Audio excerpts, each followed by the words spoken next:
সম্মানিত হাজিরিন এবং যারা বিভিন্ন মিডিয়ার মাধ্যমে শুনতে পাচ্ছেন, আমাদের এই আলোচনা সিরাতুন নবী সাল্লাল্লাহু আলাইহি ওয়াসাল্লামের ধারাবাহিক আলোচনার প্রথম অধিবেশন আজকে থেকে শুরু হচ্ছে ইনশাআল্লাহ। আমরা প্রথমেই একটা প্রশ্ন আমাদের কাছে আসে যে সিরাতুন নবীর আলোচনা শোনা, আলোচনা করা, এর গুরুত্ব কতটুকু, এর প্রয়োজনীয়তা কত? কিছুদিন আগে থেকে পরামর্শ আসছিল, কিছু ভাই চিন্তা করছিলেন যে কোরআনে পাকের তাফসীর আমরা শুনে আসছি, কালামুল্লাহ, যেটা আমাদেরকে আল্লাহ তাআলা হেদায়েতের জন্য পাঠিয়েছেন। এখন যার উপরে এই কোরআন অবতীর্ণ হয়েছে, নাজিল হয়েছে, যিনি এই কোরআনকে নিজের জীবনে প্রয়োগ করেছেন এবং আল্লাহর জমিনে বাস্তবায়ন করেছেন, সারা দুনিয়ার মানুষের কাছে পৌঁছে দিয়েছেন, ও বাল্লাগাহু আল বালাগ আল মুবিন, তার জীবনের উপরে আমরা কিছু আলোচনা শুনি। আমরা যদিও লেখাপড়া করেছি, বিশ্বনবী পড়েছি, কেউ আর রাহিকুল মাখতুম পড়েছি, বিভিন্ন সিরাতে পাকের কিতাব পড়েছি, কিন্তু ধারাবাহিক আলোচনা গোটা জিন্দেগি নিয়ে দীর্ঘ সময়ব্যাপী এভাবে বাংলা ভাষায় হয়েছে বলেই হয়তোবা জানা নেই। কোরআনে তাফসীর হয়তো কোনো কোনো জায়গায় হয়েছে। এখান থেকে ভাইরা পরামর্শ দিয়েছেন এবং আমার কাছে প্রস্তাবটি, পরামর্শটি অত্যন্ত গুরুত্বপূর্ণ মনে হলো যে সত্যিই তো যাকে আল্লাহ তাআলা আমাদের সবচেয়ে বড় শিক্ষক করে পাঠিয়েছেন, তার কাছ থেকে আমাদের, তার জীবন থেকে আমাদের অনেক কিছু শিখার রয়েছে। আল্লাহ রাব্বুল আলামিন তার উপলক্ষে বলেছেন, বাদ আউযু বিল্লাহি মিনাশ শাইতানির রাজীম, লাকাদ কানা লাকুম ফি রাসূলিল্লাহি উসওয়াতুন হাসানাহ, নিশ্চয়ই তোমাদের জন্য রয়েছে আল্লাহর নবীর, আল্লাহ রাসূলের জিন্দেগিতে উত্তম আদর্শ। লিমান কানা ইয়ারজুল্লাহ ওয়াল ইয়াউমাল আখির, যে ব্যক্তি চায় আল্লাহকে পেতে, আল্লাহর সন্তুষ্টি অর্জন করতে এবং আখিরাতকে পেতে চায়, আখিরাতের নাজাত পেতে চায়। ওয়া যাকারাল্লাহা কাসীরা, যে ব্যক্তি আল্লাহ তাআলাকে বেশি বেশি করে ইয়াদ করতে চায়, স্মরণ করতে চায়, তাদের জন্যে নবী করিম সাল্লাল্লাহু আলাইহি ওয়াসাল্লামের জীবনে রয়েছে উত্তম দৃষ্টান্ত। তিনি আরো বলেছেন, ওয়া ইন্নাকা লাআলা খুলুকিন আযীম, হে নবী, আপনি অত্যন্ত মহান চরিত্রের উপরে প্রতিষ্ঠিত হয়ে আছেন, আপনার জীবন অত্যন্ত মহান, মহৎ চরিত্রের উপরে আপনি দণ্ডায়মান। আল্লাহ তাআলা আরো বলেছেন, হুয়াল্লাযী বাআসা ফিল উম্মিয়িনা রাসূলাম মিনহুম ইয়াতলু আলাইহিম আয়াতিহি ওয়া ইউযাক্কিহিম ওয়া ইউআল্লিমুহুমুল কিতাবা ওয়াল হিকমা ওয়া ইন কানু মিন ক্বাবলু লাফি দালালিম মুবিন। সে আল্লাহ মহান সত্তা, যিনি অশিক্ষিত বা যারা লেখাপড়া করেনি নিরক্ষর জাতির কাছে পাঠিয়েছেন, তাদের মধ্য থেকেই একজন রাসূল, যিনি তাদের প্রতি আল্লাহর আয়াতকে তেলাওয়াত করে শোনান, পৌঁছিয়ে দেন এবং তাদেরকে পবিত্রতা অর্জন করিয়ে দেন, আত্মশুদ্ধি করিয়ে দেন, এবং তিনি তাদেরকে কিতাব শিখিয়ে দেন, কিতাবের জ্ঞান দান করেন। এবং হেকমা, হেকমার অর্থ শুধু বুদ্ধিমত্তা নয়, হেকমার প্রধান অর্থ হচ্ছে সুন্নাহ, তাদেরকে তিনি শেখান, জ্ঞান শিখান। এর আগে যদিও তারা সুস্পষ্ট গোমরাহিতে, পথভ্রষ্টতায় লিপ্ত ছিল। আমরা রাসূলুল্লাহ সাল্লাল্লাহু আলাইহি ওয়াসাল্লামের জীবনের খুঁটিনাটি অনেক কিছু আমাদেরকে জানতে হবে, কারণ তিনি হচ্ছেন আমাদের রোল মডেল। তিনি কোন কাজটি কিভাবে করেছেন, শুধু আল্লাহর ইবাদত কিভাবে করেছেন তা নয়, দুনিয়ার প্রত্যেকটি কাজকে তিনি কিভাবে সম্পন্ন করেছেন। ব্যক্তি জীবন, পারিবারিক জীবন, স্বামী স্ত্রীর সম্পর্ক, পিতা হিসেবে সন্তানদের প্রতি দায়িত্ব পালন, নাতি নাতিনের প্রতি দায়িত্ব পালন, ব্যবসা করেছেন, সৎ ব্যবসায়ী কিভাবে হওয়া যায়, তিনি মানুষের সঙ্গে আচার ব্যবহার, লেনদেন, যারা মহব্বতের লোক তাদের সঙ্গে কেমন আচরণ করেছেন, যারা তার সঙ্গে দুশ্মনী করে, হিংসা করে, তাদের সঙ্গে কিভাবে আচরণ করেছেন, সমস্ত আদাব আখলাক, এসব কিছু আমাদের জন্য অনুকরণীয় দৃষ্টান্ত। সব কিছুর মধ্যে আমাদের জন্য শিক্ষা রয়েছে এবং সবগুলোকে যদি ভালো করে আমরা জানতে পারি, তাহলে ওনাকে আমরা পরিপূর্ণভাবে অনুসরণ করতে পারব। আমরা যদি জানতেই না পারি কোন কাজটা কেমনে তিনি করেছেন, তাহলে আমরা কিভাবে ওনাকে অনুসরণ করব? এই জন্য জানতে হবে। আল্লাহ তাআলা কোরআনে পাকে বলেছেন, কুল ইন কুনতুম তুহিব্বুনাল্লাহা ফাত্তাবিউনি, আপনি বলে দিন যদি তোমরা সত্যি আল্লাহকে মহব্বত করো, আল্লাহকে পেতে চাও, আল্লাহর ভালোবাসা অর্জন করতে চাও, তাহলে আমাকে অনুসরণ করো। ইউহিব্বুকুমুল্লাহ, তাহলে আল্লাহ তাআলা সত্যি তোমাদেরকে ভালোবাসবেন, তোমাদেরকে মহব্বত করবেন। ওয়া ইয়াগফির লাকুম যুনুবাকুম, এবং তোমাদের গুনাহগুলোকে ক্ষমা করে দেবেন। তাহলে নবী করিম সাল্লাল্লাহু আলাইহি সাল্লামকে অনুসরণ করাই হচ্ছে প্রকৃত আল্লাহর ভালোবাসা এবং আল্লাহ নবীকে ভালোবাসা, এবং রাসূলুল্লাহ সাল্লাল্লাহু আলাইহি সাল্লামকে ভালোবাসতে পারা, ভালোবাসাটা অর্জন করা একটা বিরাট একটা নিয়ামত। ওনাকে ভালোবাসলে খুব ফায়দা আছে, কিন্তু আমি কি ওনাকে সবচেয়ে বেশি ভালোবাসতে পারি? এটা তো একটা প্রশ্ন চলে আসে। তিনি হাদিসে বলেছেন কি, লা ইউমিনু আহাদুকুম হাত্তা আকুনা আহাব্বা ইলাইহি মিন ওয়ালাদিহি ওয়া ওয়ালিদিহি ওয়ান নাসি আজমাইন, তোমাদের কেউ পরিপূর্ণ মুমিন হতে পারে না, পরিপূর্ণ মুমিন হতে পারবে না, কোনো ভালো মুমিন হতে পারবে না যতক্ষণ না আমি তার কাছে, তার পিতা মাতা, তার সন্তান সন্ততি, সমস্ত মানুষ থেকে সবচেয়ে বেশি প্রিয় না হই, সবচেয়ে বেশি মহব্বতের না হই, ততক্ষণ পর্যন্ত তোমরা ভালো মুমিন হতে পারবে না। এখন আমরা কি আসলে ওনাকে এরকম মহব্বত করি? আমাদের ছেলে মেয়েকে যেভাবে মহব্বত করি, স্ত্রী স্বামী একে অপরকে যেভাবে মহব্বত করি, পিতামাতা, সবচেয়ে বেশি কি ওনার মহব্বতটা আছে কি না? এটাও তো একটা চিন্তার বিষয়, প্রশ্ন আছে। আমরা ওই লেভেলে পৌঁছেছি কিনা, কিভাবে ওই লেভেলে অর্জন করা যায়? এই জন্য সিরাতে পাকের আলোচনা শুনলে এবং এগুলো জানতে পারলে হয়তো আমাদের ওনার ব্যাপারে আরও ধারণা সুন্দর হবে এবং ওনার প্রতি মহব্বত আরও বাড়তে থাকবে ইনশাআল্লাহ। সে নিয়তেই আমরা এই আলোচনা সূত্রপাত করেছি। এরপরে হচ্ছে তার জীবনটা আমাদের সব কাজগুলোই আদর্শ। তারাকতু ফীকুম আমরাইন লা ইন তামাসসাকতুম বিহিমা লান তাদিল্লু আবাদা কিতাবুল্লাহি সুন্নাত রাসূলিহি। তিনি আরো বলেছেন যে আমি তোমাদের জন্য দুটো জিনিস রেখে গেলাম, আল্লাহর কিতাব এবং আমার সুন্নাহ। ওনার সুন্নাহ আমার জীবন আদর্শ, জীবনের কাজগুলোই সুন্নাহ। এই দুটোকে যদি তোমরা আঁকড়ে ধরো তাহলে তোমরা কখনো পথভ্রষ্ট হবে না, বিভ্রান্ত হবে না, গোমরাহ হবে না। কাজে কোরআন যেভাবে বোঝার চেষ্টা করছি আমরা, সেভাবে ওনার সুন্নতকে, ওনার জীবন আদর্শকে আমাদেরকে বুঝতে হবে। তাহলে কোরআন বুঝতে হলো আসলে সিরাতে পাক লাগবে। কোন সময় আয়াতটা নাজিল হয়েছিল, ওই সময় রাসূলুল্লাহ সাল্লাল্লাহু আলাইহি ওয়াসাল্লাম কি করেছিলেন, কোন প্রেক্ষিতে নাজিল হয়েছে, সিরাতে পাকের সঙ্গে অনেকগুলো যুক্ত হয়ে আছে। এখন সিরাতে পাকের আলোচনার মধ্যে এই গুরুত্ব আমরা শুনলাম। এবার আমরা আসি, এখন ওনার জীবনী কবে থেকে শুরু হয়ে যায়, জন্ম থেকে মৃত্যু পর্যন্ত ওনার জীবনী। কিন্তু জন্মের আগে অনেক বিষয় আছে, ঐতিহাসিক প্রেক্ষাপট, অনেক ব্যাকগ্রাউন্ড জানা দরকার আছে।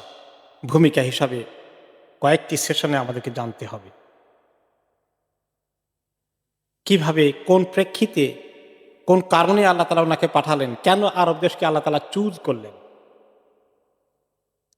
এবং যেখানে চুজ করেছেন বাইতুল্লাহ, যেটাকে বানিয়েছেন ওনার আদি পিতা ইব্রাহিম আলাইহিস সালাতু ওয়াস সালাম, তাওহীদওয়ালা মানুষ, সেখানে এত মূর্তি কেমনে জোগাড় হলো নবীর দেশে, নবী ইব্রাহিমের জায়গা? এটা কয়েক আশ্চর্য বিষয় না? সেগুলো কেমনে হলো? আমরা জানি কাবা ঘর ওখানে নির্মিত হয়েছে, তার ইতিহাস, ইব্রাহিম আলাইহিস সালামের ইতিহাস, ইসমাইল আলাইহিস সালামের ইতিহাস, যিনি তার অন্যতম পূর্বপুরুষ। জমজম কিভাবে আসলো, এই সমস্ত মক্কা নগরীর গোড়াপত্তন কিভাবে হলো, এই সব কিছু ওনার জন্মের আগের ইতিহাসগুলো আমাদেরকে একটু কুইকলি গো থ্রু করতে হবে ভূমিকা হিসাবে। এবং তখনকার সমাজের, আরব দেশের পরিস্থিতি কেমন ছিল, বিশ্ব পরিস্থিতি কেমন ছিল, দুনিয়ার মানুষ কি পরিমাণ অন্ধকারে নিমজ্জিত ছিল, যেটাকে বলা হয় আইয়ামে জাহিলিয়া। জাহিলিয়াতের অর্থ কি? মূর্খতা। জাহেলিয়া, মূর্খতার যুগে মানুষ বসবাস করেছিল। সেই মূর্খতার অন্ধকার থেকে উদ্ধার করার জন্য মিনাজ জুলুমাত ইলান নূর, অন্ধকার থেকে নূরের দিকে, আলোর দিকে নিয়ে আসার জন্য আল্লাহ তাআলা ওনাকে পাঠিয়েছেন সিরাজাম মুনীরা। এই যে বিষয়, এগুলো সব কিছু আমাদেরকে জানতে হবে। তাহলে সিরাতে পাকের আলোচনাটা আমাদের শুনতে বা বুঝতে সহজ হবে। এজন্য আমরা ভূমিকায় আজকের এই সেশন, আরেকটি সেশন বা আরও 2টি সেশনও হয়তো বা লাগতে পারে, নতুবা একটি সেশনও শেষ হতে পারে ইনশাল্লাহ। এরপরে ওনার জন্ম বৃত্তান্ত দিকে আমরা যাব আশা করছি ইনশাল্লাহ। তো একটা কথা বলে রাখি যে, এবং ওনার সামায়ের, ওনার আখলাক, ওনার চেহারা সুরত কেমন ছিল সব কিছু ইনশাল্লাহ আসবে ইনশাল্লাহ। তবে যে সমস্ত রেওয়ায়াত দিয়ে ওনার জীবনী লেখা হয়েছে, এগুলো হচ্ছে ঐতিহাসিক রেওয়ায়াত। হাদিস শরীফের রেওয়ায়াতগুলো যেগুলো হাদিসের মধ্যে এসেছে, সেগুলো যেমন সহিহ কনফার্ম হয়েছেন মুহাদ্দিসিনে কেরাম, কিন্তু ইতিহাস লেখকগণ এবং ওনাদেরকে বলা হয় আখবারিয়ুন, যারা ইতিহাস বর্ণনা করেছেন, তারাই সিরাতে পাকের ম্যাটেরিয়ালে অনেক কিছু তারা নিয়ে এসেছে। তো ইতিহাস আর হাদিসের রেওয়ায়তের মধ্যে কিছু পার্থক্য আছে। হাদিসের রেওয়ায়তের মধ্যে সাংঘাতিকভাবে চেক করা হয়েছে একদম অথেন্টিক কিনা, কারণ ওই রেওয়ায়তের কারণে হালাল হারাম প্রতিষ্ঠিত হবে, তাই না? ওখানে দুর্বলতা থাকলে, দাঈফ হাদিস থাকলে সেটা গ্রহণযোগ্য নয়। কিন্তু ইতিহাস বর্ণনার ক্ষেত্রে কিছু কিছু ক্ষেত্রে মানে এত বেশি চেক করা হয়নি, কোনো কোনো ক্ষেত্রে কিছুটা ইগনোর করা হয়েছে। যতটুকুন ইতিহাসের বর্ণনা পাওয়া গিয়েছে ততটুকুন গ্রহণ করা হয়েছে, কিন্তু সেক্ষেত্রেও যারা মুতাবার ইতিহাসবেত্তা, ঐতিহাসিক, তারা মোটামুটি যতটুকুন পেরেছেন কিছুটা চেক করার চেষ্টা করেছেন। কিন্তু স্টিল পার্থক্য থাকবে। ইতিহাস যেমন আপনি মনে করেন সিরাজউদ্দৌলার ইতিহাস পড়ছেন, এরপরে মোগল সম্রাটদের ইতিহাস পড়েছেন, তাই না? এগুলো কি একেবারে হাদিসের মতো এত চেক করা হয়েছে? তো কিছু এগুলোর মধ্যে আলোচনা ধারাবাহিক শুনে আসছে, লোকেরা বর্ণনা হয়েছে। তো এরকম এই মৌলিকভাবে ইতিহাসের মধ্যে কিছুটা এরকম থাকে। এই জন্য তারা ইতিহাস বর্ণনা করেন, তাদেরকে আরবিতে বলা হয় আল আখবারিয়ুন। আল আখবারিয়ুন খবর বর্ণনা করেছেন, ঘটনাগুলো বর্ণনা করেছেন। আর যারা হাদিস বর্ণনা করেন তাদেরকে কি বলা হয়? আল মুহাদ্দিসুন। মুহাদ্দিস এক বচন, বহু বচন মুহাদ্দিস। তো মুহাদ্দিসুন আর আখবারিয়ুন উভয়ের তরিকার মধ্যে কিছু পার্থক্য আছে। এরপরে আমরা তাহলে ভূমিকার মেইন পার্টটাতে যাই। সেটা হচ্ছে রাসূলুল্লাহ সাল্লাল্লাহু আলাইহি সাল্লামের মূল, ওনার পূর্বপুরুষদের মধ্যে সবার আগে কার কথা দিয়ে আমরা শুরু করব? ইব্রাহিম আলাইহিস সালাতু ওয়াস সালামের কথা দিয়ে। যেহেতু নবী করিম সাল্লাল্লাহু আলাইহি ওয়াসাল্লাম ইতিহাস ওনার সঙ্গে জড়িত, মক্কার ইতিহাস, কাবার ইতিহাস, জমজমের ইতিহাস, বাইতুল্লাহর ইতিহাস, যেটা নবী করিম সাল্লাল্লাহু আলাইহি ওয়াসাল্লামের আপন জন্মভূমি, সেটা যেহেতু এইগুলোর সঙ্গে জড়িত, এই জন্য সংক্ষিপ্তভাবে আমরা ইব্রাহিম আলাইহিস সালামের কিছু ঘটনাপঞ্জির দিকে যাব। ইব্রাহিম আলাইহিস সালামকে আল্লাহ তাআলা পাঠিয়েছেন কোন জায়গায়? ওনার জন্ম হয়েছে কোন এরিয়ায়? বাবেল। বাবেল হচ্ছে ব্যাবিলন, সেটা হচ্ছে ইরাক এলাকার ভিতরে পড়েছে। ইরাকে ওনার জন্মভূমি, এবং সেখানে কোন জালিম শাহী বসবাস করেছে? নমরুদ। এবং সেখানে আপনারা জানেন তিনি মূর্তি ভেঙে ফেলেছিলেন। এগুলো আপনারা তাফসীর শুনেছেন, সেই বিস্তারিত ইতিহাসে আমি যাব না। এবং এরপরে ওনার সঙ্গে তার, তিনি যখন দাওয়াত দিতে গিয়েছেন, এক ধরনের তর্ক হয়ে যায়, ডিসকাশন হয়। সে নমরুদ কি বলল? যে তোমার রব আবার কে? তোমার রবের পরিচয় দাও। আমার রব যিনি জন্ম দেন, যিনি মৃত্যু দান করেন, জীবন যার হাতে, তিনি আমার রব। তো সে বলল আমি তো এটা করতে পারি, তুমি কেমনি করবো? দেখো এখন দুইজন বন্দীকে জেলখানা থেকে নিয়ে আসলো, দুইজনের শাস্তি ভোগ করছে। একজনকে বলল তোমার মৃত্যুদণ্ড কার্যকরী হবে, তাকে মৃত্যুদণ্ড দেওয়া হলো।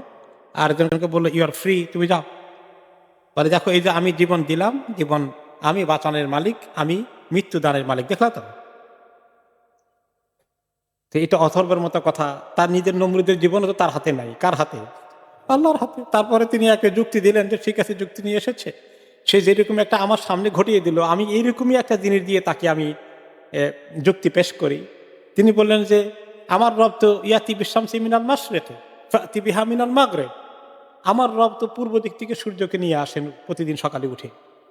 তো তোমার ক্ষমতা থাকলে আমার রবের সঙ্গে চ্যালেঞ্জ করে তুমি পশ্চিম দিক থেকে সূর্যকে উঠাও দেখি। ফাবুহিত আল্লাযী কাফার, তখন যে কুফরি করেছিল কাফের, আর কোনো শব্দ নেই, আর কোনো কথা নেই, সে নিশ্চুপ হয়ে গেল, সে পরাজিত হয়ে গেল, কোনো লাজবাব হয়ে গেল, এর কোনো জবাব দিতে পারল না। তারপরে কি ছাড়ে, এরপরে তো মূর্তি তারা ইবাদত করতে যখন বের হলো, তিনি মূর্তিগুলাকে ভেঙে ফেললেন, এবং পরবর্তী পরে তারা যখন বের করলো তিনি ভেঙেছেন, তখন তারা ওনার বিচার সাজালো, ওনাকে মৃত্যুদণ্ড দেওয়া হবে। কিভাবে? আগুনের বিশাল কুণ্ডলী জানানো হয়ে গেল, আর সেই বিশাল দাউ দাউ করা আগুনে ওনাকে ফেলানোর জন্য হাতে ধরে ফেলানো যাচ্ছে না, আগুন এত বেশি জোরালো হয়েছে, আশেপাশে ফেলতে গেলে যাবে যারা, তারাও পুড়ে মরবে আগুনের তাপে। তখন ট্রেনের মতো কিছু চরকি দিয়ে আবিষ্কার করে ওনাকে থ্রো করা হলো আগুনের মধ্যে, এভাবে থ্রো করা হলো ওয়ালের উপরে দিয়ে, বিরাট ওয়াল করে, বিরাট করে ঘেরাও করে, সেখানে আগুনের বিশাল কুণ্ডলী জানানো হয়েছে। আর ইব্রাহিম আলাইহিসসালাম তখন সেখানে আগুনে জ্বলবেন, পড়বেন, ছাই হয়ে যাওয়ার কথা, এটাই নর্মাল কথা। কিন্তু ইব্রাহিম আলাইহিসসালাম কি ভয়ে কাঁপছেন? না। এমনকি জিবরাইল আলাইহিসসালাম আসলেন, আপনার কোন হেল্প করতে পারি? নবী ইব্রাহিম আলাইহিসসালামের কাছে তিনি কি বললেন? আমার আল্লাহ তো আছেনই, আমার আল্লাহ যেটা ফয়সালা করবেন, তিনি যেটা ভালো মনে করেন তিনি সেটা করবেন, আমি আপনার কাছে সাহায্য চাওয়া দরকার। আল্লাহ তাআলা কি বললেন? কুলনা ইয়া নারু কুনি বারদাম ওয়া সালামান আলা ইব্রাহিম, আমি বলে দিলাম হে আগুন তুমি কি হয়ে যাও, বারদান ওয়া সালামান, তুমি আগুন শীতল হয়ে যাও, ঠান্ডা হয়ে যাও, এবং শান্তিদায়ক হয়ে যাও ইব্রাহিমের প্রতি। শুধু ঠান্ডা হয়ে গেলে যদি তিনি থেমে দিতেন, আল্লাহর হুকুম তো পালন করে মাখলুকগুলো, ঠান্ডা এমন ঠান্ডা হতো যে ইব্রাহিম এবার ঠান্ডায় মরে যেতেন। তো আল্লাহ তাআলা কি করলেন যে সালামান, এমন ঠান্ডা যেটা তার জন্য নিরাপত্তার কারণ হয়, তার জন্য শান্তির কারণ হয়, এর চেয়ে বেশি ঠান্ডা করো না আবার। কারণ আল্লাহর হুকুম যদি চূড়ান্ত পর্যায়ে মানে, তো এমন ঠান্ডা হতে পারে যে ঠান্ডায় মানুষ মরেও যায়। ইব্রাহিম আলাইহিস সালাম সে পরীক্ষায় পাশ করলেন, তার পিতা সহ, তারপরেও তারা নরম হয় না। পিতাকে দাওয়াত দিচ্ছেন, আজার, সে তার নিজে মূর্তি পূজার বিরাট এক ব্রাহ্মণ, সে এটা প্রচারক, তাদের ধর্মের পুরোহিত। আপন পিতাকে তিনি চেষ্টা করলেন বহু রকমে আল্লাহ দিকে দাওয়াত দিতে, কিন্তু পিতা তো শুনেই না, বরঞ্চ বললো এই কথা যদি বলো আর তুমি যদি মূর্তি পূজায় না আসো, লাকতুলান্নাক, আমি তোমাকে কতল করে ফেলব। তখন তিনি দেখলেন যে আর তো এখন বাবা আমাকে কতল করতে আসলে জান বাঁচানো ফরজ, আমি যদি আবার বাবাকে উল্টা কতল করতে হয়, বাবা দরকার নাই, আমি এই জমিন ছেড়েই চলে যাব। কারণ একটি লোক ঈমান আনলেন না ইব্রাহিম আলাইহিস সালামের প্রতি, তিনি এবং তার স্ত্রী সারা রাদিয়াল্লাহু আনহা, এই দুইজন মাত্র মুসলিম। বাবাকে পরে বললেন যে বাবা, এখন যে সীমা লঙ্ঘনের দিকে হয়তো যেতে হচ্ছে, আমি তো এর দূর যেতে চাই না, আপনি পিতা, এর বেশি আমি আপনার সঙ্গে তো আর কিছু করতে পারবো না, আমি চলে যাই, যতক্ষণ না আল্লাহ আমাকে নিষেধ না করেন ততক্ষণ দোয়া করতে থাকবো যে আল্লাহ তাআলা যদি আপনাকে হেদায়েত দেয়। তিনি তার দেশ থেকে হিজরত করে ফেললেন। হিজরত করে ওনার 3 নম্বর সাথী ছিল আরেকজন, ইসলাম কবুল করেছিলেন, তিনি কে? ওনার ভাতিজা লূত আলাইহিস সালাতু ওয়াস সালাম। এই তিনজনে মিলে হিজরত করে চলে আসলেন। তিনি প্রথমে সিরিয়া হাররান এলাকায় আসলেন, সেখান থেকে পরবর্তী পর্যায়ে ফিলিস্তিনে চলে গেলেন এবং সেখানে তিনি সেটেল করে ফেললেন। আর লূত আলাইহিস সালাম ওনার ভাতিজাকে পাঠালেন জর্ডানের এই যে এখন ডেড সি আছে সেই এলাকায়। এরপরে তিনি মিশরেই ফিলিস্তিনে বসবাস করেন, কিন্তু তিনি সেখান থেকে দাওয়াতি কাজে মাঝে মধ্যে এদিক সেদিক যেতেন। এক পর্যায়ে তিনি মিশরে গেলেন দাওয়াতি কাজের জন্য, কিন্তু সেখানে আরেক জালিম শাহী, ওখানে তিনি যখন পৌঁছলেন, তিনি খবর পেলেন সেখানকার শাসক ওনার খবর পেয়ে ওনাকে ডেকে পাঠালো এবং বুঝতে পারলো কিছু তার গুপ্তচর আছে যে একটা ফরেনার এসেছে, কি উল্টাপাল্টা দাওয়াত দেয়। আর তার স্ত্রী মহাসুন্দরী, বাচ্চার কাছে খবর পৌঁছে দিল। সারা আলাইহিস সালাতু ওয়াস সালাম খুবই সুন্দরী মহিলা ছিলেন, কিন্তু অত্যন্ত নিষ্ঠাবান, দিনদার, পরেশগার ছিল। এখন এই জালিমটা কাছে যখন খবর পৌঁছে গেছে, ইব্রাহিম আলাইহিস সালাম টের পেয়ে গেছে এই জালিম লোক পাঠাচ্ছে তার স্ত্রীকে ধরে নেওয়ার জন্যে। কারণ তার কাছ থেকে কোনো সুন্দরী স্ত্রী রেহাই পায় না, এই জালিম শাসক ছিল মিশরে। তিনি চিন্তাযুক্ত হয়ে পড়লেন। এরপরে তিনি ঘরে এসে বা যেখানে তিনি আশ্রয় নিয়েছিলেন সেখানে তার স্ত্রীকে বললেন যে ইন্না হাদাল জাব্বার ইন ইয়ালাম আন্নাকা ইমরাআতি ইয়াগলিবুনি আলাইক। এই যে জালিম প্রতাপশালী এই শাসকটা, সে যদি তোমার কথা খবর পায়, তাহলে তোমাকে সে নিয়ে যাবে আর বলবে, তোমাকে বাধ্য করবে আমাকে তালাক দিয়ে তাকে বিয়ে করতে, তোমার প্রতি তার হাত প্রসারিত করতে পারে। তো তুমি যখন তোমাকে জিজ্ঞেস করে তখন তুমি বলবা যে আমি তোমার বোন। ফাইন্নাকি উখতি ফিল ইসলাম, তুমি বলে দিবে যে তুমি আমার ইসলামের বোন, তুমি আমার বোন। কারণ আসলে তো আমাদের একটা সম্পর্ক তো স্বামী স্ত্রীর আছেই, কিন্তু ইসলামের আরেকটা সম্পর্ক আছে। সেটা কি? ইন্নামাল মুমিনুনা ইখওয়া, মোমেনরা পরস্পর ভাই ভাই, পুরুষ মোমেনরা ভাই আর মহিলা মোমেনরা বোন। তো এটা সরাসরি মিথ্যা হবে না, তিনি বুদ্ধি শিখিয়ে দিলেন। এটা বলবা, এটা বললে আশা করা যায় ছেড়ে দিবে। আর আমার স্ত্রীর কথা যদি বলো যে তুমি আমার স্ত্রী, হয়তো মনে করবে যে তারে আরেকটা বিয়ে করাই দেবো, আমি তোমাকে বিয়ে করব। এরকম অন্যায় কোনো কাজ সে করে ফেলতে পারে। ওয়াকানাত আহসানান নাস, আর সারা ছিলেন অসম্ভব সুন্দরী মহিলা। তখন তার কাছে তার লোক পাঠালো, ওনাকে ধরে নিয়ে যাওয়া হলো এবং ফালাম্মা দাখালাত আলাইহি লাম ইয়াতামালাক আন বাসাতা ইয়াদাহু ইলাইহা, ওনার দিকে তার চোখ পড়তেই সে নিজেকে আর ধৈর্য ধরতে পারল না, ওনার দিকে হাত প্রসারিত করলো। কোন কোন রেওয়ায়েত আসছে ওনাকে পাঠিয়ে দিয়ে ইব্রাহিম আলাইহিস সালাম আল্লাহর কাছে সিজদায় পড়ে গেছেন। আর কোন কোন রেওয়ায়েত এসছে ওনাকে যখন নেওয়া হয়েছে, এই মহিলা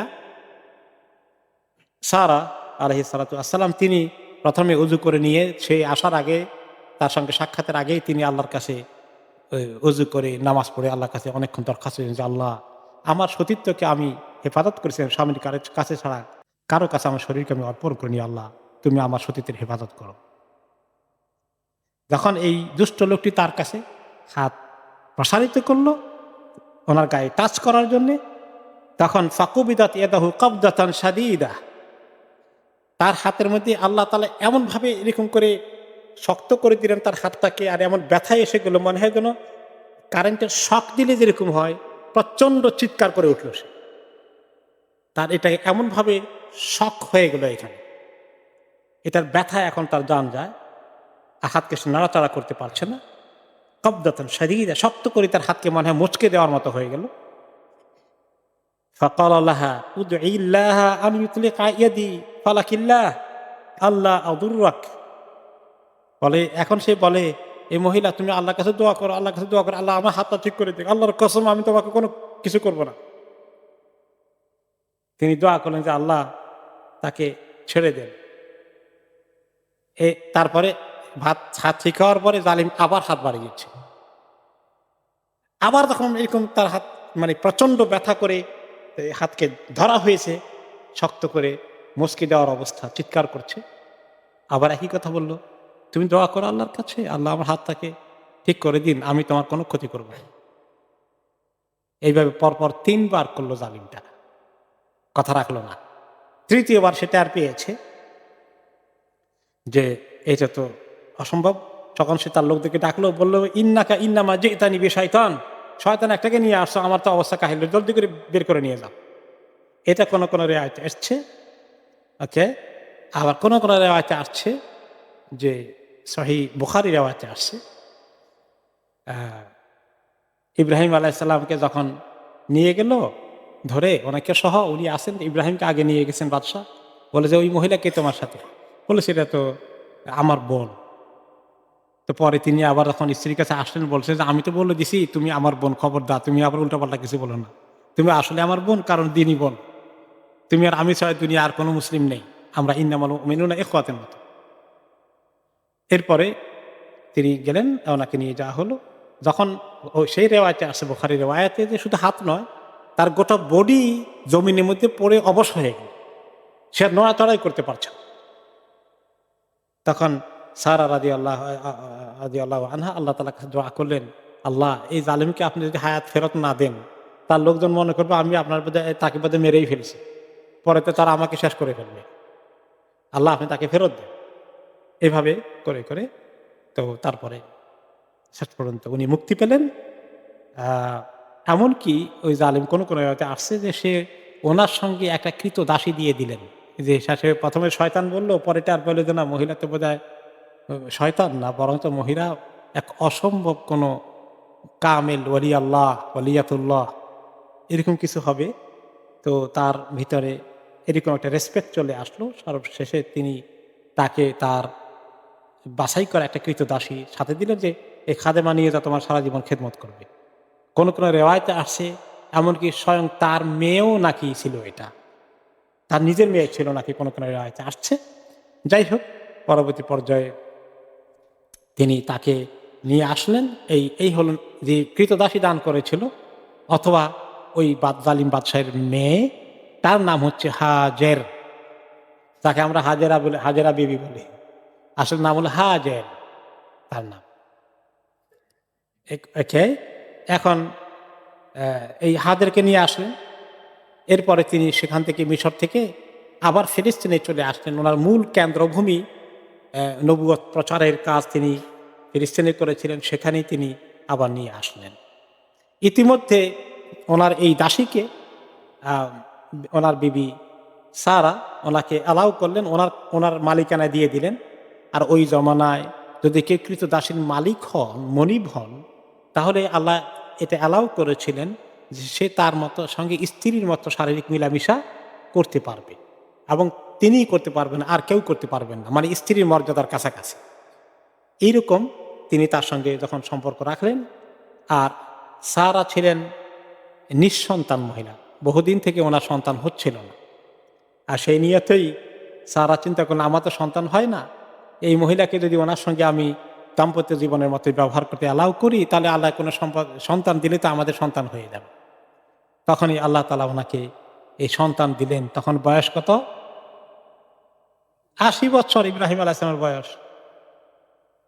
আল্লাহ তাআলা ওনাকে এই সন্তান দিলেন। সন্তান পাওয়ার পরে এখন সন্তান বড় হচ্ছে। এখন যেটা হয় সতীনের, এই সতীনের সন্তান নাই, ওই সতীনের সন্তান হয়েছে, এখন তো মনে মনে জেলাসি চলে আসলো, একটু হিংসা হিংসা ভাব। এখন দেখা যায় যে উনি আর ওনাকে টলারেট করতে পারেন না, বরদাস্ত করতে পারেন না। দুই সতীনে এখন তুমুল যুদ্ধ শুরু হয়ে যাচ্ছে ঘরের মধ্যে। এদিকে আল্লাহ তাআলারও কিছু মানসা, আল্লাহ তাআলারও কিছু মর্জি আছে, কিছু প্ল্যান পরিকল্পনা আছে। তো আল্লাহ তাআলা ইব্রাহিম আলাইহিস সালামকে ইঙ্গিত দিলেন, তোমার এই যে মহিলা, যে সন্তান ইসমাইল আলাইহিস সালামের জন্ম হয়েছে, তাকে, তার মা হাজেরকে তুমি কোথায় নিয়ে যাও? ওই মক্কা এলাকার যে এরিয়া আছে সেখানে নিয়ে যাও, তাকে সেখানে রেখে আসো, ওখানে কাজ আছে, আমার পরিকল্পনা আছে, তাকে ওখানে রেখে আসো। ইব্রাহিম আলাইহিস সালাম শিশু ইসমাইল এবং তার মা হাজেরকে নিয়ে মক্কার মরুভূমির একটা নির্দিষ্ট জায়গায়, আল্লাহ তাআলা যেখানে ওনাকে ইঙ্গিত করেছেন, জিবরাইল আলাইহিস সালামকে পাঠিয়ে যে জায়গা দেখিয়ে দিয়েছেন, সেখানে তিনি ওনার স্ত্রী এবং ছেলে মেয়েকে রাখলেন। রাখার পরে তাদের সঙ্গে খাবার দাবারের জন্য এক বস্তা, মানে বা একটা ব্যাগ, এক ব্যাগ পরিমাণ খেজুর এবং একটি মস্ক চামড়ার পানি ভর্তি ড্রামের মতো রেখে আসে। তো এখন এই পানি আর খেজুর ওনাদের একমাত্র সম্বল। পানি আর খেজুর তো দিন যাচ্ছে মোটামুটি।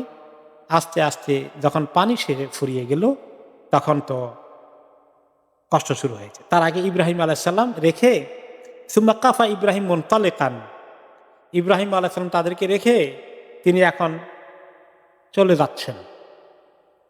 কিছু ব্যাখ্যা করার মতো, বলার মতো ভাষা ওনার কাছে নাই। তিনি আল্লাহর হুকুমে রেখে যাচ্ছেন এবং তিনি কুদাই এলাকার দিকে, মেসফালা পার হয়ে যে কুদাই, এই এলাকা দিয়ে তিনি রওনা হয়ে যাচ্ছেন, ফিলিস্তিনের দিকে চলে যান। এখন এই মহিলা ইসমাইল আলাইহিস সালামের মা বলছেন, ইয়া ইব্রাহিম আইনা তাযহাব, ইব্রাহিম কোথায় চলে যাচ্ছেন আপনি? ওয়াতাতরুকুনা বিহাদাল ওয়াদি আল্লাযী লাইসা বিহি আনিসুন ওয়ালা শাই, এমন একটি ধুধু প্রান্তরে রেখে যাচ্ছেন যেখানে কোনো জনবসতি, কোনো মানুষ যার সঙ্গে আমরা একটু মিশতে পারবো বা কিছু আমাদের সময় কাটবে, আমাদের সাহারা হবে, কিচ্ছু যেখানে নাই, এমনকি দানা পানি খাবার কিচ্ছু যেখানে নাই, এমন জায়গায় রেখে চলে যাচ্ছেন। ফাকালাত লাহু যালিকা মিরারান ওয়া জাআলা লা ইয়ালতাফিতু ইলাইহা, মহিলা কয়েকবার এই কথা বললেন, কিন্তু ইব্রাহিম আলাইহিস সালাম কোনো জবাবও দিচ্ছেন না, তার দিকে ফিরেও তাকাচ্ছেন। কষ্ট হচ্ছে, তিনি তাদের প্রতি দুর্ব্যবহার শাস্তি দেওয়ার জন্য নয়। ফাকালাত লাহু, প্রথমে বলেছিলেন কি আমাদেরকে শাস্তি দিয়েছেন, কোন কোন রিওয়ায়াতে আসছে, নাকি আল্লাহর হুকুম? ফাকালাত লাহু আল্লাহু আমারাকা বিহাদা, যে আল্লাহ তাআলা কি আপনাকে এভাবে রেখে যেতে আমাদেরকে হুকুম করেছেন? ক্বালা নাম, তিনি বলেন হ্যাঁ তাই, আমার আল্লাহ এই নির্দেশ দিয়েছেন। ক্বালাত ইযান লা ইউদাইউনা, তখন তিনি বলেন, তাহলে আশা করছি আল্লাহ আমাদেরকে হালাক করে দেবেন না, ধ্বংস করে দেবেন না, বরবাদ করবেন। আমাদের আস্থা আছে আল্লাহর প্রতি। অনেক রিওয়ায়াতে এসেছে ইলামান তাকিলুনা, ইব্রাহিম কার হাতে আমাদেরকে রেখে চলে যাচ্ছেন? ক্বালা ইলাল্লাহ, তখন তিনি জবাব দিয়েছিলেন, আল্লাহর কাছে রেখে গেলাম তোমাদেরকে। ফাকালা রাদিতু, ঠিক আছে, আল্লাহর কাছে রেখে যান, আল্লাহর হুকুমে ঘটে যায়, আমরা মেনে নিলাম। সুম্মা রাজাত, অতঃপর তিনি আর ওনার পেছনে পেছনে গেলেন না। ইব্রাহিম আলাইহিস সালাম সামনের দিকে যেতে থাকলেন, পিছনে তাকাচ্ছেন না। অনেক কষ্ট হচ্ছে, আদরের সন্তান 80 বছর বয়সে পেয়েছেন, এই সন্তানকে রেখে যেতে হবে এই ধুধু প্রান্তরে। কত কষ্ট ওনার মনে, ওনাদের সামনে কোনো কথাই বলছেন না। অতঃপর যখন তিনি সানিয়া এলাকা পার হয়ে গেলেন, ওনার চোখের দৃষ্টির বাইরে চলে গেল, তখন তিনি ওই যেখানে আল্লাহর ঘর হবে ওই দিকে মুখ করে আল্লাহর কাছে দোয়া করলেন, যে দোয়াটা আল্লাহ তাআলা কোরআনে পাকে উল্লেখ করেছে, যে দোয়াটি এসেছে সূরা ইব্রাহিমের মধ্যেই, রব্বানা ইন্নী আসকানতু মিন যুররিয়াতি বিওয়াদিন গায়রি যী যারইন ইনদা বাইতিকাল মুহাররম, হে আল্লাহ, আমি আমার সন্তানকে, আমার বংশধরকে, আমার স্ত্রী পরিবারকে রেখে গেলাম এমন একটি প্রান্তর, যেটা ধুধু প্রান্তর, যেখানে কোনো চাষাবাদ, গাছপালা, ক্ষেত খামার কিচ্ছু নেই। ইনদা বাইতিকাল মুহাররম, আপনার পবিত্র ঘরের কাছে। তখন কি আল্লাহর ঘর তৈরি হয়েছে? হয় নাই তো। তো তিনি বলছেন কেন? বলেন তো কেন বলছেন? ওনাকে আল্লাহ খবর দিয়ে দিয়েছেন হামুকাল্লাহ, আল্লাহর কি পরিকল্পনা আছে এই এলাকায়, এখানে একদিন আল্লাহর ঘর নির্মিত হবে। তিনি এটা টের পেয়ে গেছেন, আল্লাহ ওনাকে খবর দিয়ে দিয়েছেন যে আল্লাহ আপনার পবিত্র ঘরের কাছে রেখে গেলাম, যেখানে কোনো খাবার দাবার, কৃষি কার্য কিচ্ছু নেই। রব্বানা লিয়ুকিমুস সালাহ, আল্লাহ যাতে তারা নামাজ কায়েম করে, সন্তানের জন্য তিনি এখানে এবং পরবর্তী বংশধর, তারা যেন, যারা এলাকায় থাকে তারা যেন নামাজ কায়েম করে, তারা নামাজ পড়তে থাকে, এখানে যেন তারা এই নামাজের ঘর বানানো হয়, এই ঘরে তারা দেখভাল করে, একসময় তাদেরকে নামাজি বানান। ফাজআল আফইদাতাম মিনান নাসি তাহওয়ি ইলাইহিম, আর আল্লাহ মানুষের অন্তরকে এভাবে করে দেন, এই যে মানুষের অন্তরে যেন, কিছু লোকের অন্তরে যেন এদের প্রতি মায়া মহব্বত সৃষ্টি হয়ে যায়, কেউ যেন খবর পেয়ে তাদের লুকআপটা করতে চলে আসে আল্লাহ। ওয়ারযুকহুম মিনাস সামারাতি লাআল্লাহুম ইয়াশকুরুন, আর আল্লাহ তাদেরকে ফল ফলাদি থেকে, রকমারি ফল ফ্রুটের আপনি রিজিক দান করেন। আল্লাহ আশা করা যায় তারা শুকরগুজার হবে। তাদের জন্য তিনি নামাজের দোয়া করলেন, মানুষদের যে এ সমাজ এখানে গড়ে তোলার জন্য দোয়া করলেন, যেন মানুষ চলে আসে, তাদেরকে সঙ্গ দেয়, তাদের প্রতি টেক কেয়ার করে, এবং সেখানের জন্য আল্লাহ তাআলা রকমারি ফলের রিজিক আল্লাহ তাআলা সাপ্লাই করে দেন। আল্লাহ তাআলা আমরা দোয়া কবুল করেছেন না? তাই করেছেন। সব রকমের ফল এখনো কিন্তু মক্কায় পাওয়া যায়। যদিও আমরা এদেশেও পাই, কিন্তু এখন তো দুনিয়ার সবকিছু অ্যাম সাপ্লাই হওয়া সহজ হয়েছে। কিন্তু ওই সময় কিভাবে সহজ হয়েছিল? তখন তো আর এত সহজ হওয়ার কথা ছিল না। কিন্তু তিনি অ্যাডভান্স দোয়া করে গেছেন। তিনি তো চলে গেলেন দোয়া করতে, করতে আল্লাহর কাছে তাওয়াক্কুল করে। এখন এই পানি তো শেষ, খেজুরের শেষের দিকে, বিশেষ করে পানির অভাবে তো এখন তিনি বসে আল্লাহর কাছে ইন্তজার করছেন কি অবস্থা হবে। কিন্তু তখন দেখছেন যে বেবিটির এখন মুখ শুকিয়ে যাচ্ছে, বেবি এখন কাঁদছে, সমানে কাঁদতে পারে, জিহ্বা আটকে যাচ্ছে। তখন তিনি পেরেশান হয়ে গেলেন, কোথায় যাই? পাশেই ছোট্ট দুটো টিলার মতো পাহাড়, এই দুটোর নাম কি? সাফা এবং মারওয়া। সেখানে গেলেন। এখনকার মতো তো আর না, মোটামুটি উঁচু একটু টিলার মতো ছিল একটা, তারপরে আরেকটা। এই দুটার প্রথমে সাফায় উঠলেন, চতুর্দিকে দেখলেন কোনো জায়গায় পানি দেখা যায় কিনা। আর আরব দেশে পানিতে এভাবে দেখা যাবে না। পানি দেখার লক্ষণ কি? কোনো জায়গায় পাখি উড়ে কিনা, জমিনের উপরে পাখি উড়লে নিচে পানি আছে, এরকম কোনো জায়গা দেখা যায় কিনা। দরকার হলে ওদিকে দৌড় দেবেন, কিন্তু কোনো দিকে দেখা যায় না। আর কোনো মানুষ দেখা যায় কিনা, চিৎকার করবেন যে বাবারা আমার একটু শিশু বাচ্চা মরে যাচ্ছে, একটু পানি দাও। সে মানুষ কোনো জায়গা দেখা যায় কিনা, কিছুই দেখা যায় কিনা, কোনো আলামত দেখা যাচ্ছে না। এরপরে নিচে দিয়ে আবার নেমে দৌড়ে ওই পাহাড়ে গিয়ে দেখি ওখান থেকে কিছু দেখা যায় কিনা। সেখানে গেলেন, আর ওদিকে বাচ্চার দিকে নজর রাখেন যে বাচ্চা কি আছে, পা নড়াচড়া করে কিনা, নাকি মরে গেল, খেয়াল করছেন। আবার যখন নিচে যায়, একটু নিচু জায়গা, যেটা দুই গ্রিন লাইটের মাঝখানে, তখন এটা অনেক একটু নিচু ছিল, এখন তো সমান করে ফেলেছে। ওই নিচু জায়গা গেলে বাচ্চাকে দেখা যায় না, তখন তিনি দৌড়েছেন ওই জায়গার মধ্যে। আবার তিনি মারোয়াতে গিয়ে চতুর্দিকে তাকালেন, কিছুই দেখেন না। আবার আসলেন, আবারও নিচু জায়গায় দৌড়লেন, যে বাচ্চাকে যখন দেখা যায় না। মারোয়াতে সাফাতে উঠে আবার দেখলেন বাচ্চাকে দেখা যায়, নড়াচড়া এখনো করছে। এইভাবে তিনি যখন 7 বার নড়াচড়া করলেন, এরপরে কিছুই দেখতে পেলেন না। তখন তিনি অস্থির হয়ে গেলেন যে আমি এখন বাচ্চার কাছে চলে যাই, আল্লাহ সেই বাচ্চাটা কি অবস্থা, কি আছে না মরে যাচ্ছে, আমি তাকে গিয়ে দেখি। তখন তিনি গেলেন। এরপরে কান্নাহু ইয়াশনাগুলিল মউত, বাচ্চা মনে হয় যেন তার এখন চিৎকার আর তার নিঃশ্বাসের অবস্থা মনে হয় যেন সে মৃত্যুর মুখোমুখি পৌঁছে গেছে। মায়ের জন্য এই সময় কি কষ্ট হতে পারে আপনি চিন্তা করেন। মাদের দুঃখ, নিজের কোলের বাচ্চা যদি এইভাবে কষ্ট পায়, এর চেয়ে বড় দুঃখ তাদের আর কিছু হতে পারে না। তারপরে তিনি বললেন লাউ যাহাবতু লাআলি উহিসসু আহাদান। তিনি আবার গেলেন, কিন্তু তারপরে তিনি দূর থেকে দেখতে পেলেন এবার যে কিছু একটা যেন আওয়াজ পাওয়া যাচ্ছে। ফাকালাত আগিস ইন কানা ইনদাকা খাইর, কে আওয়াজ দিচ্ছ, কি নড়াচড়া শব্দ পাচ্ছি? তোমার কাছে ভালো কিছু থাকলে, আমি যে বিপদে আছি, ভালো কিছু থাকলে এখন আমাকে খবর দাও, উদ্ধার করার জন্য কিছু তোমার কাছে আছে কিনা।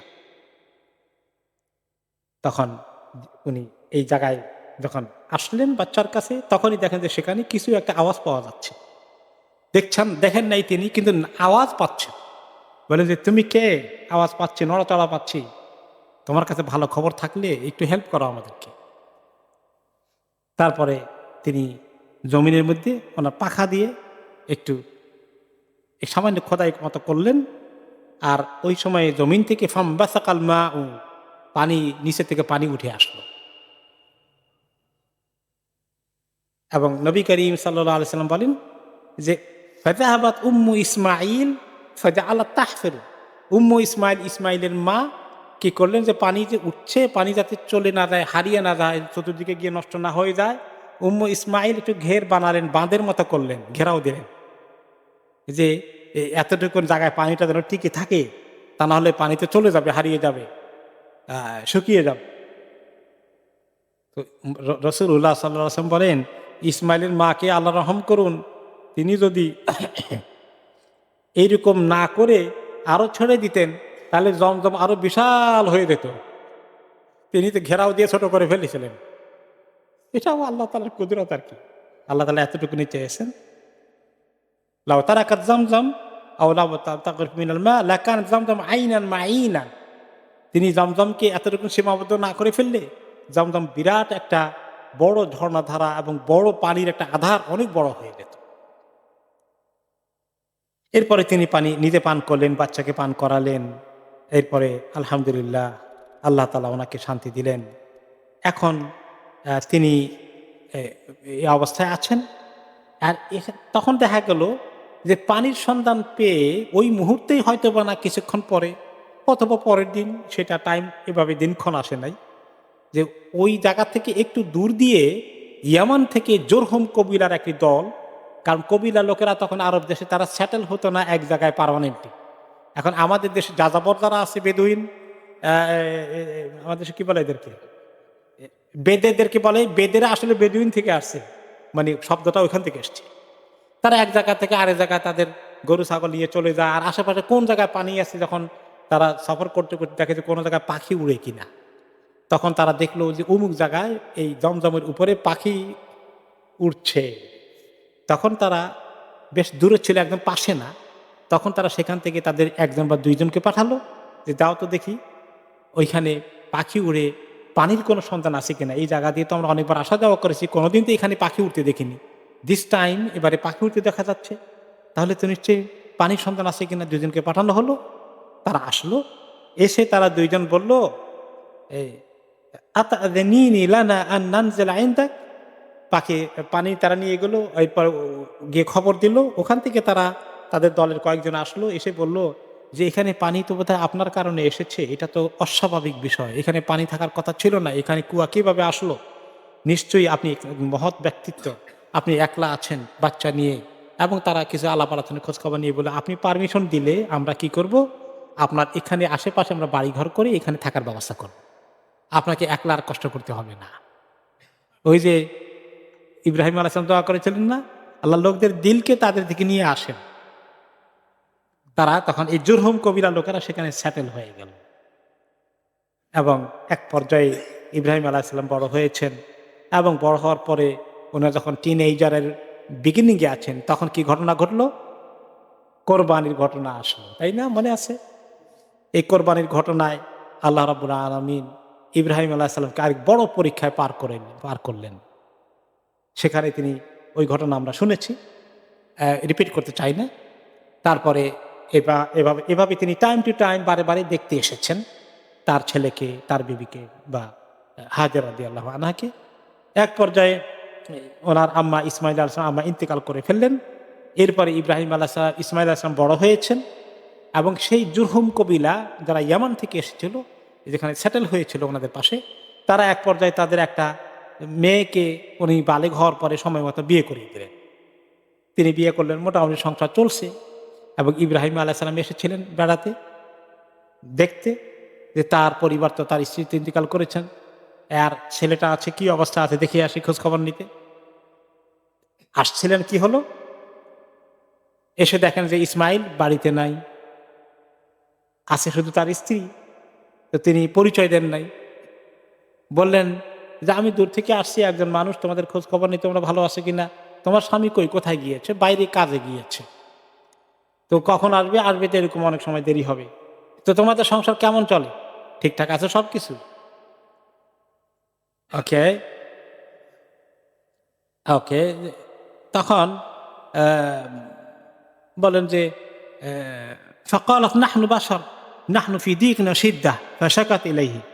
বলে আর কি, আমরা মানুষ হিসাবে তো আছি, আমাদের অবস্থা যা কাহিল, সংসারের মানে কষ্ট, দুর্গতিতে দিন যায়, অর্থনৈতিক কষ্টে আছি, সুখ শান্তি নাই। এই ঘরে এসে কোনো সুখ শান্তি পাইলাম না, মানে দুনিয়াবি জৌলুস কিছুই পাই নাই, কষ্টের দিন, টানাটানি সংসার চলে আর কি, কোনো রকমে যায় আর কি দিন। অভিযোগের সুরে কথা বলল। তখন ইব্রাহিম আলাইহিস সালাম বললেন যে তোমার স্বামী আসলে সালাম দিও যে একজন মুরব্বী এসেছিলেন, আপনার সম্পর্কে জিজ্ঞাসা করেছেন, আর জিজ্ঞাসা করেছিলেন যে আমাদের সংসার কেমন যায়। তুমি বলে দিও আমি বলছিলাম আনাফি জাহাদিন সিদ্ধা, এই ঘরে ঢুকে, এই ঘরে এসে বিয়ে শাদী করে আমি যা মুশকিলে আছি, কত কষ্টের দিন যায়। তো এগুলো তাকে বলো, আর বলেও তারপরে ইসমাইল আলাইহিস সালাম ঘরে আসলেন, আসার পরে বললেন, আচ্ছা গন্ধ পাচ্ছি, কার কার কার গন্ধ পাচ্ছি, আচ্ছা আচ্ছা কে আসছিলেন এরকম এরকম চেহারা, ওরে উনি তো আমার বাবা, চলে গেছেন চলে গেছেন, কি কথা হয়েছে, এই জিজ্ঞাসা করেছে।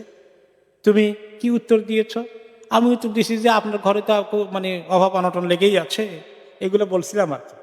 তো ফাহাল আওসাকা বিষয়, আওসা কি বিষয়, কোনো কিছু তোমার কাছে ওসিয়ত করে গেছে আমাকে বলার জন্যে, কোনো কিছু কথা বলে গিয়েছে, কোনো মেসেজ দিয়ে গেছে? কলাত নাম, হ্যাঁ মেসেজ দিয়েছে যে আমারানি আন আকরা আলাইকা সালাম ওয়া ইয়াকুল গায়্যির আতাবাতা বাবিক, আমাকে বলছে যে ছেলে আসলে বা ওই ইসমাইল আসলে তাকে সালাম দিও, আর বলবা যে যে তোমাদের দরজার চৌকাঠ বদলাতে বলেছে, দরজার চৌকাঠ পাল্টাতে বলেছে। তখন তিনি বললেন, যাকা আবি, ইনি ছিলেন আমার বাবা ইব্রাহিম আলাইহিস সালাম, ওয়াকাদ আমারানি আন উফারিকাকা, তিনি নির্দেশ দিয়ে গেছেন আমি তোমার সঙ্গে সম্পর্ক ছিন্ন করে ফেলতে, আমি তোমাকে তালাক দিয়ে দিচ্ছি, তুমি তোমার বাপের বাড়ি চলে যাও। এখন এখান থেকেই অনেকে দলিল নেয় যে ইব্রাহিম আলাইহিস সালাম বলছেন ছেলে ইসমাইলকে তালাক দিতে, কাজে বাবা যখন বলবে ছেলে তার বিবিকে তালাক দিয়ে দিতে হবে, এরকম কথা পাওয়া যায় কিন্তু আমাদের সমাজে, পেয়েছেন? হ্যাঁ। আর যে যে বাবা এই কথা বলে উনি মনে হয় যেন ইব্রাহিম আলাইহিস সালাম আর কি। কোথায় ইব্রাহিম আলাইহিস সালাম, কোথায় আমি আর আপনি, দেখেন তো অবস্থা। ইব্রাহিম আলাইহিস সালাম আল্লাহ নবী, তিনি জানেন এই মহিলার মৌলিক ত্রুটি আছে, তিনি এই ইসমাইল আলাইহিস সালাম নবী হচ্ছেন, নবীর স্ত্রী হওয়ার উপযুক্ত তিনি নন। কাজেই যে নবীকে আল্লাহ তাআলা গাইড করেন ওয়াহি দিয়া, সেই নবীর সঙ্গে আপনি নিজেকে তুলনা করছেন, এটা প্রচন্ড আহাম্মকি ছাড়া কিছু না। খবরদার, পুত্রবতীকে দেখতে পারি না আর বাবা হুকুম দেবে আর ছেলে তার ইবাদত করবে বাবার হুকুম মেনে, দ্যাট ইজ টোটালি রং। ওকে, এরপর তো মহিলা চলে গেলেন, ওয়াতাজাওয়াজা মিনহুম ইমরাতান উখরা, তখন জোরহম কবিলার লোকেরা তাদের মধ্যে থেকে আরেকজন পাত্রী ঠিক করে বললো যে না, এরা তো ভালো মানুষ, ঠিকই আছে, তার বাবা ইব্রাহিম এসেছিলেন, উনি নিশ্চয়ই ভালো কথাই বলেছেন। তারা রাগ গোসা না করে আরেকটি ভালো পাত্রী তারা জোগাড় করে দিল। এরপরে বেশ কিছুদিন পরে আবার ইব্রাহিম আলাইহিস সালাম আসলেন ছেলের সংসার দেখতে। তখন ইসমাইল আলাইহিস সালাম বাড়িতে নেই। বলে তো যে আইনা ইসমাইল, ইসমাইল কোথায়? বলেন যাহাবা ইয়াসিদ, উনি তো শিকার করতে গিয়েছেন, শিকার করে মানে হরিণ বা এই জাতীয় কোনো কিছু হালাল প্রাণী শিকার করতে গিয়েছেন। কর আল্লাহ তানজিল ফাতুতইম ওয়া তাশরাব, তখন তিনি বললেন তো আপনি বসেন, মুরব্বী কোন জায়গা থেকে আসেন, কি সময়, তার পরিচয় দেন নাই, তো আপনি বসেন, খাওয়া দাওয়া করেন, একটু রেস্ট নেন।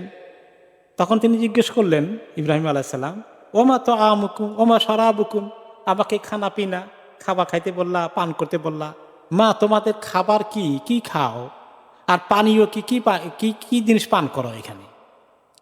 ক্বালা তাআমুনা আল-লাহম ওয়া শারাবুনা আল-মা, আমাদের খাবার হচ্ছে গোশত আর পানীয় হচ্ছে পানি। কারণ ওখানে আর কোনো খাবার নাই, কোনো গম চাষ হয় না, কিচ্ছু হয় না, কোনো কৃষিকাজ মক্কা তখন হতো না, মেইনলি শুধু গোশত খায়, রুটি ছাড়াই গোশত খায়। তখন তিনি দোয়া করলেন, আল্লাহুম্মা বারিক লাহুম ফি তাআমিহিম ওয়া শারাবিহিম, আল্লাহ তাদের এই খাবারের মধ্যে যে গোশত খায়, আল্লাহ এটার মধ্যে আল্লাহ আপনি বরকত দান করেন, আর যে তারা পানি খায় আল্লাহ তাআলা এই পানির মধ্যে আপনি বরকত দান করেন। ফাকাল আবুল কাসিম সাল্লাল্লাহু আলাইহি ওয়াসাল্লাম, এই বর্ণনা করতেছিলেন এই হাদিসটি নিজে রাসূলুল্লাহ সাল্লাল্লাহু আলাইহি ওয়াসাল্লাম। তখন তিনি মন্তব্য করলেন রাসূলুল্লাহ সাল্লাল্লাহু আলাইহি ওয়াসাল্লাম ঐতিহাসিক ঘটনা বলার পাশাপাশি বারাকাতু দাওয়াতি ইব্রাহিম, যে এটা ইব্রাহিম আলাইহিস সালামের দোয়ার কারণেই সম্ভব হয়েছে। মক্কার লোকেরা তখন রুটি ছাড়া, ভাত ছাড়া, চাউল ছাড়া, অন্য কিছু ছাড়া শুধু গোশত আর পানি খেয়ে তাদের জিন্দেগি নর্মাল থেকেছে। এটা একমাত্র ইব্রাহিম আলাইহিস সালাম দোয়া করেছিলেন, ওই যে যাওয়ার সময় ফেলে গিয়েছিলেন, ওয়ারযুকহুম, আল্লাহ তাদেরকে রিজিক দান করেন, এবং পরে এসে আবার দোয়া করলেন বারাকাতের। এই কারণে ফাহুমা লা ইয়াখলু আলাইহিম আহাদুন বিগাইরি মাক্কা ইল্লা লাম ইউআফিকাহ, নবী করিম সাল্লাল্লাহু আলাইহি ওয়াসাল্লাম একটা সায়েন্টিফিক কথা বললেন যে মক্কা ছাড়া আর কোনো শহরে কোনো লোকজন, কোনো কওম যদি শুধু গোশত আর পানি খেয়ে জীবন কাটায়, তাদের শরীর নর্মাল থাকবে না। কথা ঠিক কিনা বলেন?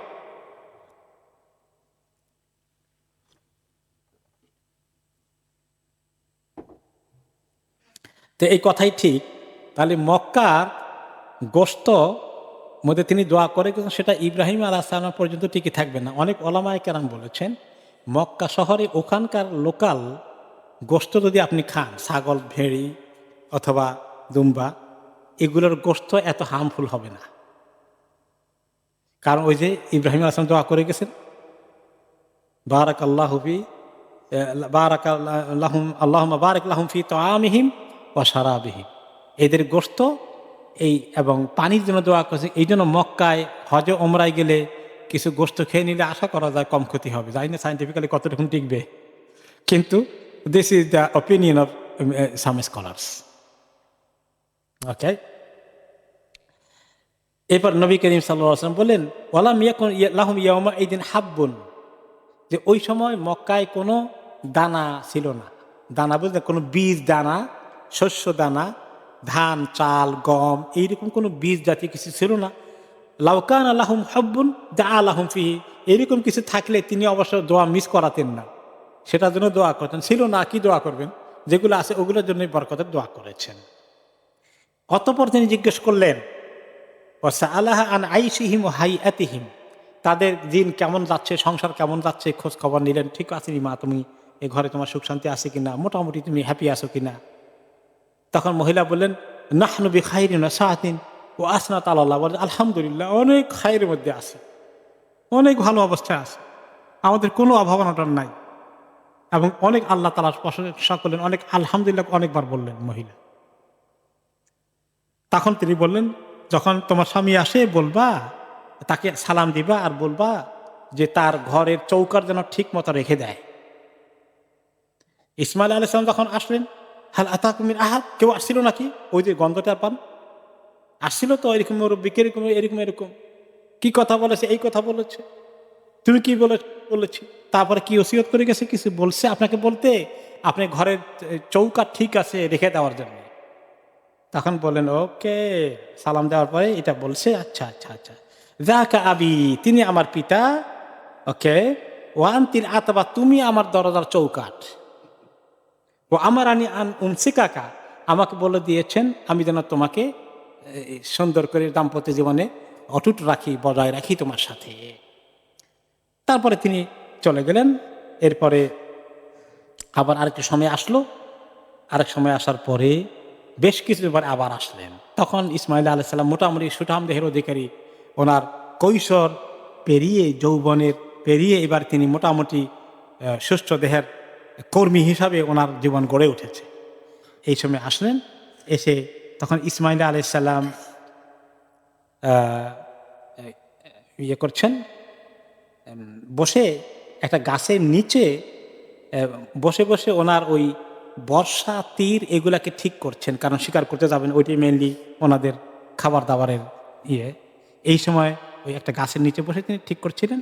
ইব্রাহিম আলাইহিস সালাম ওইদিকে আসতে তিনি দেখে ফেলেছেন বাবা ছেলেকে, ছেলে বাবাকে উঠে দৌড়িয়ে যেভাবে আলিঙ্গন করা দরকার, মোলাকাত করে আলিঙ্গন করে, হ্যাঁ, তারপরে কথাবার্তা বলে এরপরে ঘরে গেলেন, কথাবার্তা বলেন, খাওয়া দাওয়া করলেন এবং বললেন যে দেখো বাবা ইসমাইল, ইন্নাল্লাহ আমারানি বিআমরিন, আল্লাহ তাআলা আমাকে একটা আরেকটি বড় কাজের হুকুম দিয়েছেন। ক্বালা ফাসমা আমারাকা রাব্বুক, আপনার আল্লাহ যে হুকুম দিয়েছেন করে ফেলেন, কোনটা করতে বলেছেন? ক্বালা ওয়াতুঈনুনি, তুমি আমাকে হেল্প করবা, আমাকে সঙ্গ দেবা? ক্বালা উঈনুকা, অবশ্যই আপনাকে সঙ্গ দেব। ক্বালা ফাইন্নাল্লাহ আমারানি আন আবনি হাহুনা বাইতান, আল্লাহ আমাকে ইশারা করে দিয়েছেন এই যে জায়গাটা, ওই জায়গায় আমাকে ঘর বানাতে হবে, আল্লাহর ঘর, বাইতুল্লাহ হবে এখানে। ওকে, এরপরে দুই বাপে বানানো ঠিক করলেন।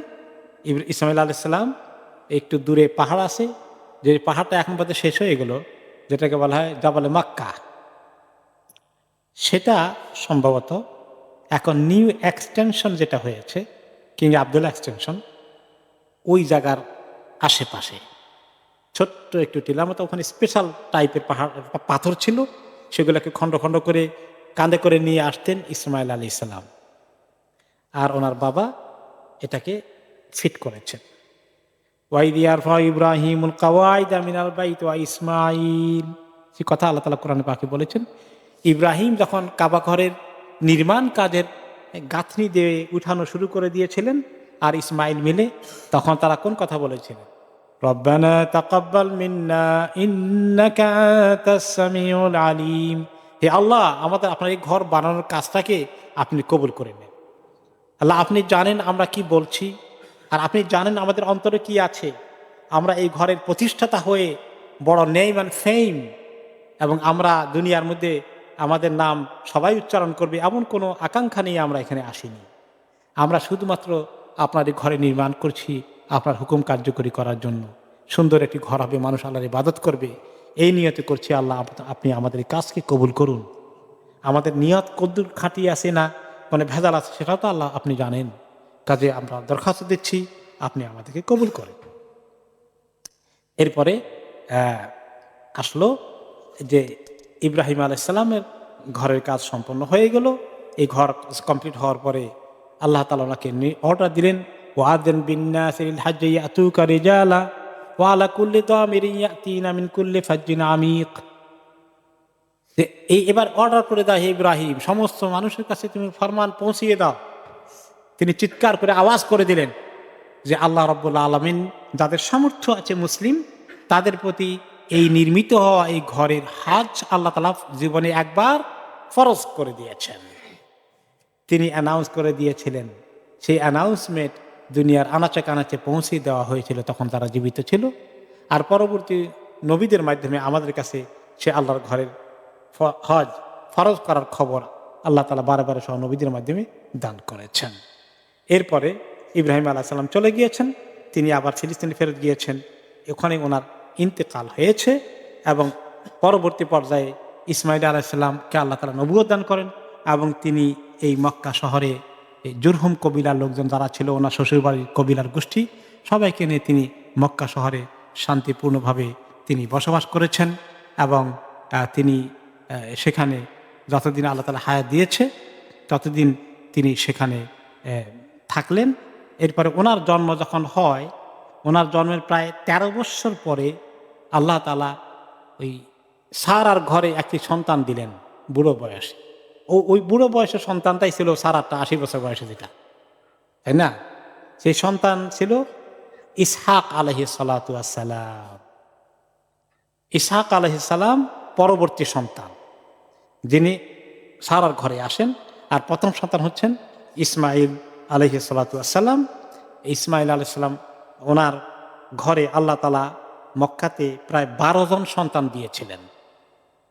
বিরাট মাসিল ওনার সংসার এবং বিরাট ওনার জনবসতি গড়ে উঠল এবং 12 জনের 12টি নামে 12টি কবিলায় পরবর্তী পর্যায়ে হয়ে গেল। এবং মক্কা শহরে অন্যান্য কবিলারা যারা এসেছিল জুরহুম এবং ওনার শ্বশুরাল্লাহর গোষ্ঠীর বাকিরা সবাই ওনাদের নেতৃত্ব মেনে নিয়েছিলেন এবং এই সংসার সবাই এবং ওই মক্কা শহরের নিয়ন্ত্রণ তাদের হাতেই থাকে। এক পর্যায়ে তারা শুধু মক্কায় নয়, হেজাজ আরবের অন্যান্য অঞ্চলে তারা ছড়িয়ে পড়েন, এমনকি আরব দেশের বাইরেও তারা বিভিন্ন জায়গায় চলে যান। কিন্তু কিছু লোক স্টিল মক্কা শহরে তারা থেকে যায়। তাদের গোষ্ঠী চলে আসে আদনান, ইসমাইল আলাইহিস সালামের পরে আদনান পর্যন্ত যে সিলসিলা আছে, এখানে কতজন আছে? 20 জনের পুরুষের মতো কাছাকাছি আছে। আর আদনান থেকে নবী করিম সাল্লাল্লাহু আলাইহি ওয়াসাল্লাম পর্যন্ত এখানে প্রায় 21 জনের সিলসিলা আছে। আরব দেশের নিয়ম ছিল তারা তাদের বংশ বুনিয়াদের ধারা মুখস্থ করতে পারত। আমার দাদাকে, তার দাদাকে, তার দাদাকে, তার দাদাকে, এরকম করে তারা 100 পর্যন্ত মুখস্থ করতে পেরেছে। আপনারা কয়জন পারছেন? আমি আমার দাদার পরে যিনি একজন ছিলেন ওই দূর পর্যন্ত জানতে পেরেছি, আর জানিও নাই। তা আপনারাও তাই?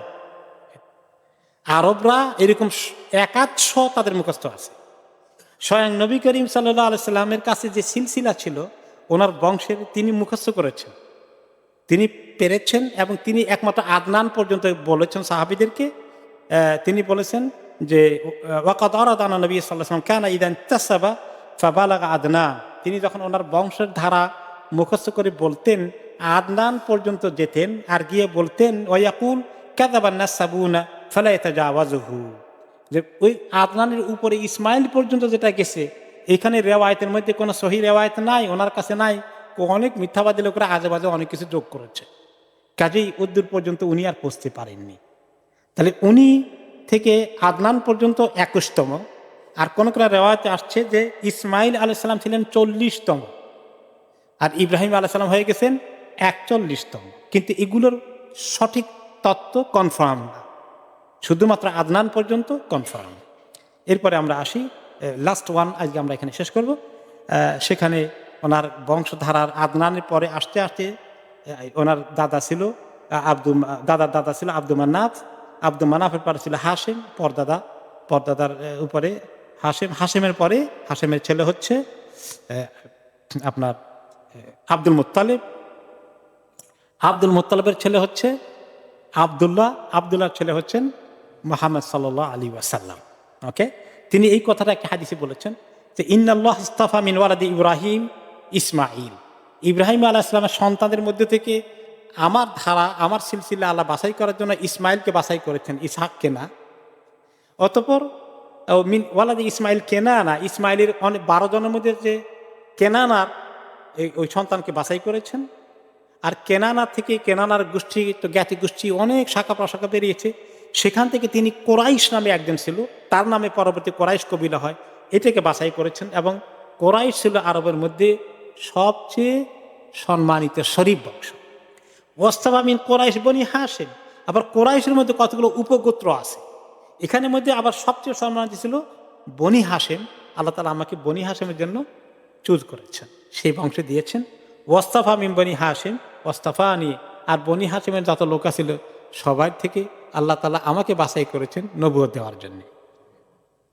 আল্লাহ তাআলা আরেকটি হাদিসে তিনি বলেছেন, আমি হচ্ছি আদম সন্তানের মধ্যে শ্রেষ্ঠ, কিন্তু এ ব্যাপারে আমি কোনো ফখর করি না। তো শ্রেষ্ঠ এই খবরটা কেন দিয়েছেন? যে আল্লাহ তাআলা অবশ্যই রহমতুল্লাহ আলামিনকে, সারা দুনিয়ার শেষ নবীকে, আখেরি নবীকে, সর্বোত্তম ব্যক্তিটাকেই তিনি চুজ করেছেন। এই ইনফরমেশনটা আমাদের কাছে থাকা, এটা এই নলেজ আমাদের লাগবে, সেই জন্য কথাটা বলেছেন। আল্লাহ তাআলা ওনাকে বলতে বলেছেন, এটা বলে দেন আপনি। আল্লাহ যেটা বলতে বলেছেন ওটা বলতে না লজ্জা করে বলা বন্ধত্ব করতে পারবেন না। ওইটা বলে আবার বলেছেন মনে রেখো, এটা যেন আমি কোনো ফখর করি না, ওয়ালা ফখর। এখানে থাকলো। এরপরে আমরা ইনশাআল্লাহ আজকে এখানে শেষ করে আমাদের ভূমিকার একটা বড় অংশ আমরা কভার করেছি ইনশাআল্লাহ।